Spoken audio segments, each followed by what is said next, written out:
This will be a hopefully quick video showing how to create more interesting sounding chords from your basic triads. To start, we're going to talk about these notes that make up our chords, and we're going to call them by their scale degrees. So if we're making a C major triad, we would call this 1, 3, and 5 because they are the first, third, and fifth scale degree of the C major scale. 1, 2, 3, 4, 5, 6, 7.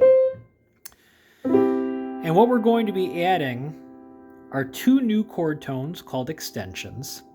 They are going to be the 7th and the 9th.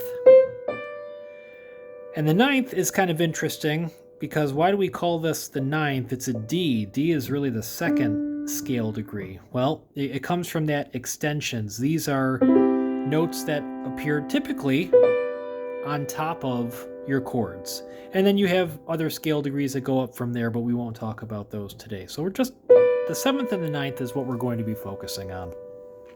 We're going to go through a very basic chord progression. C, A minor, F major, G major. Very basic chord progression. And so that's what it would sound like with your basic triads. To practice this, in your right hand, I want you to make a 4-note voicing and take out the root of your right hand because you're already playing that note down here. So let's play 3, 5, 7, 9. That's a nice sound. And if you fill out some more notes down here, let's play the 5th, maybe the root again. Nice, full sounding chord right in the meat of the piano. Compared to, nothing wrong with that. Much more interesting.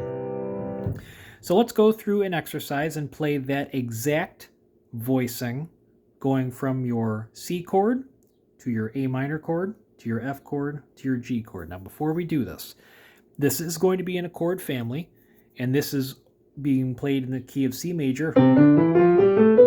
All of these chords are going to be diatonic, which is to say that you only have the white keys to work with. So even as we move down into, let's look at A briefly. A, we're not going to play the root again. We're going to play the 3rd scale degree of this A chord. A, 5, 7, 9. Now this one is kind of interesting, right? Because if we were going to play the A major scale, we have a G sharp. We don't have a G. This is called, that's called a dominant 7. Major 7, dominant 7. So why is it dominant? I already told you that these were going to be diatonic. Just like why is the A chord not major? Why is our 6th chord minor? Because it's going to be diatonic. It's going to be in the chord family. So to prove this to yourself, you could do an exercise, and I think we've done this with the triads, where you walk up the scale with your triads. D minor, E minor, F major, G major, A minor, B diminished, back to C. Let's do the same thing with our new shape. We have C major 9, D minor 9 with a dominant 7, E minor flat 9. I'll stop calling them out because they get more interesting. Already we're getting some new colors in there, which sound kind of interesting. Great. So I think that is self-explanatory. Now, this next exercise will be just an exercise. It's not meant to be terribly musical. It's meant to help you see these shapes. So we're going to keep the exact same inversion each time, playing the 3, 5, 7, 9, no matter what chord we go to. And we're going to do 4 chords. So here's the first one, C, major 9. Go down to A, 3, 5, 7, 9. Nice sound there. Down to F, 3, 5, 7. This is a major 7, 9. And now G, 3, 5, 7, 9. So don't let these numbers confuse you. I'm talking strictly numbers with respect to the chord that we're playing.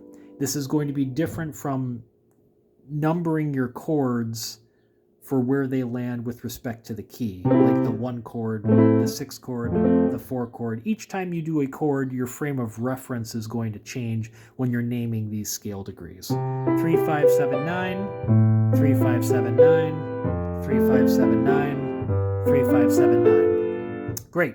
So that's how we do it if we're being formulaic about it. C, A, F, G.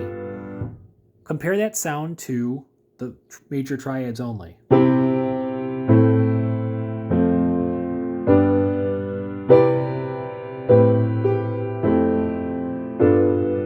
Much more full sound, much more interesting. Now, when you want to get musical, because you would not be playing this in such a formulaic way, you'd use voice leading and you would use inversions, just like we have with our triads. Root position, first inversion, second inversion, back to root. You can do the same thing with these. Take the bottom note, put it on top. Bottom note, put it on top. Bottom note, put it on top. And we're back. So try that.